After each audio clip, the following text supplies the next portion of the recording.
general mission usually covers a big portion of the diocese. For example, in a general mission, as in the case of Catarman, we covered 30 parishes.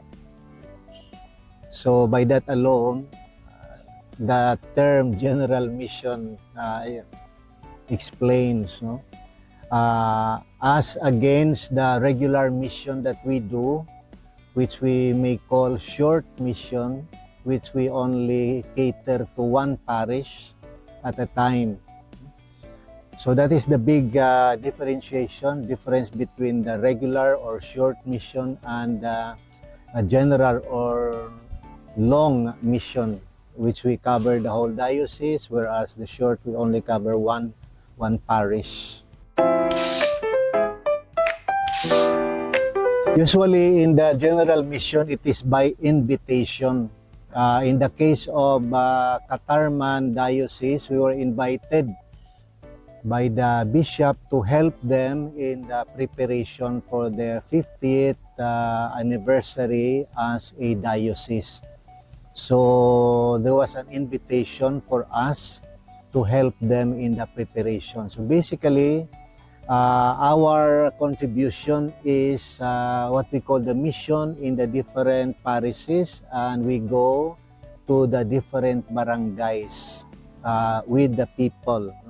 So we are not preparing for some big affairs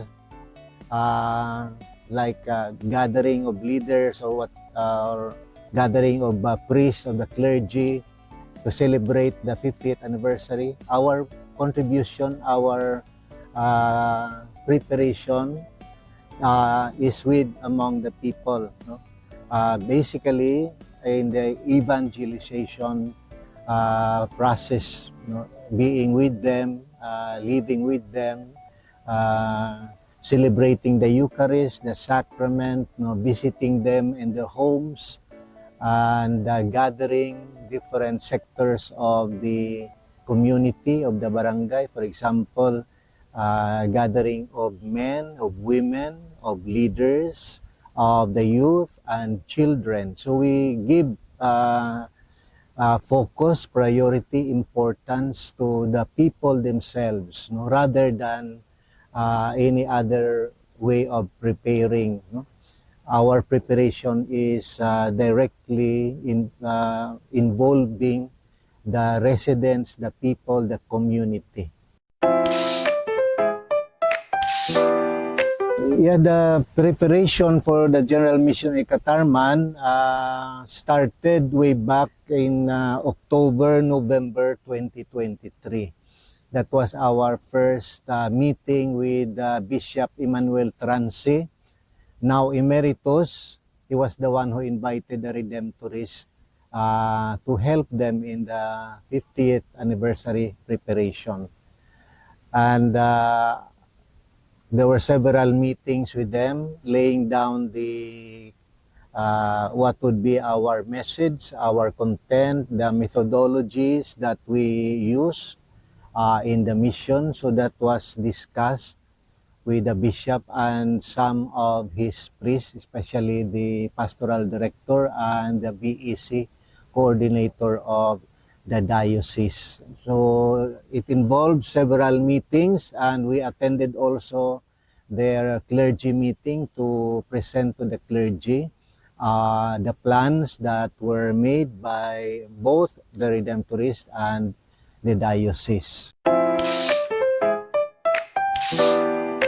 The highlight, I think, is for me, it's the encounter between the missionaries. When I speak of missionaries, Redemptorists, lay partners, seminarians, nuns, our young people, member of the Redemptorist Youth Ministry, and the people, the encounter. I think that's the highlight. What I observed our missionaries coming.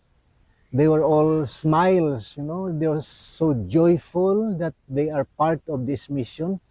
And when they leave after 1 or 2 weeks with the mission, the joy in their faces, no, and the way they speak about their experience, no, for me that is the highlight, the encounter between the missionaries and the people. For me, I would focus on that, no? And that encounter is an encounter in faith, that we are all believers in one Lord Jesus, no? And we come together to share our faith. For me, that is the highlight. No? For me, that was very, very touching to see missionaries joyfully offering themselves and the response of the people. For example, when the missionaries, I myself at some stage, when I do house visits, and then when we introduce ourselves as missionaries, and when the people in their homes, with their big smile, and then we respond with smiles, and the connect happens, no? The encounter begins. That the missionaries and the people, we are there as believers, sharing our faith, sharing our life, sharing our experiences.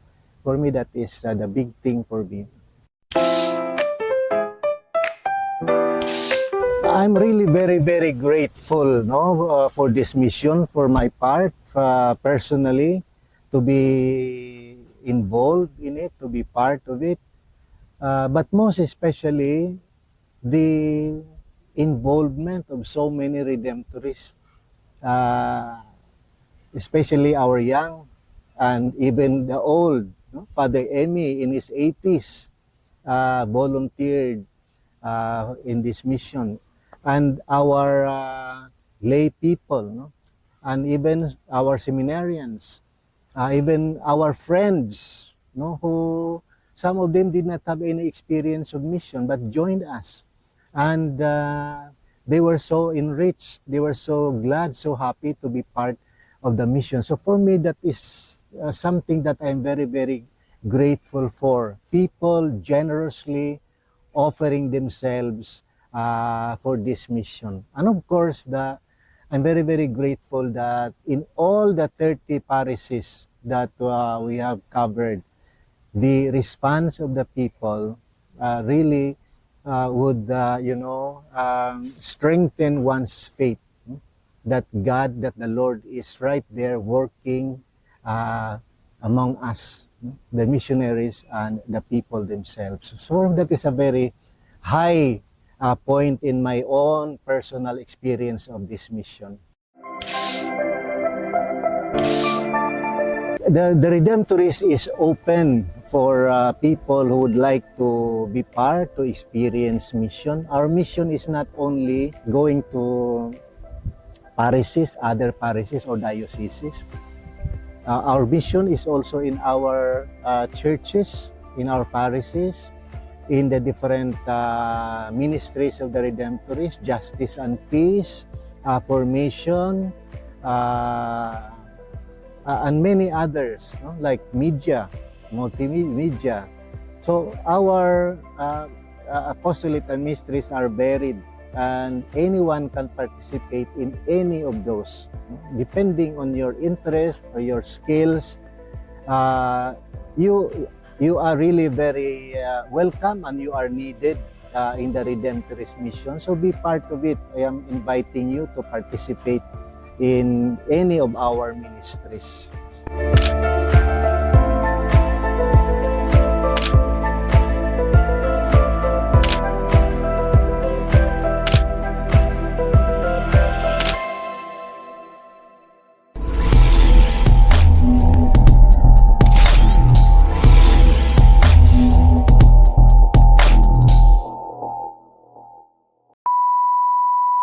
This is the point where we were stranded. The motorman has to change the propeller to a bigger one. The current is so strong, so smaller propellers are not enough, so he changed it to a bigger wider propeller. And here is Father Chris enjoying the ride, taking pictures, and all the mission teams there at the back. Hello, say hello. Say hello to my vlog. Hello, hey, hi. Hello, vlog. Hello, vlog. And there is Jing at the back. Say hello to my vlog, Jerry. Hello, vlog. So, friends, this is how we enjoy life in the mission. So, come join us. We just passed by the parish church. The parish priest provided us with snacks, or bihon, bread, soft drinks, and many more. So, we're going to Barangay San Antonio, Kabungaan, and just Kababayugan. What parish? Of Selvino Lobos Parish in Northern Samar. These barangays are reachable only by the boat, this kind of boat that we are at the moment, without katig. It's called sampan, so we have to balance. That's why I'm afraid, because beside me is Father Chris. And the boat is how do you call that? Oh, kiling towards him. But I pray that if we drown, only Father Chris will survive, because he's gonna float.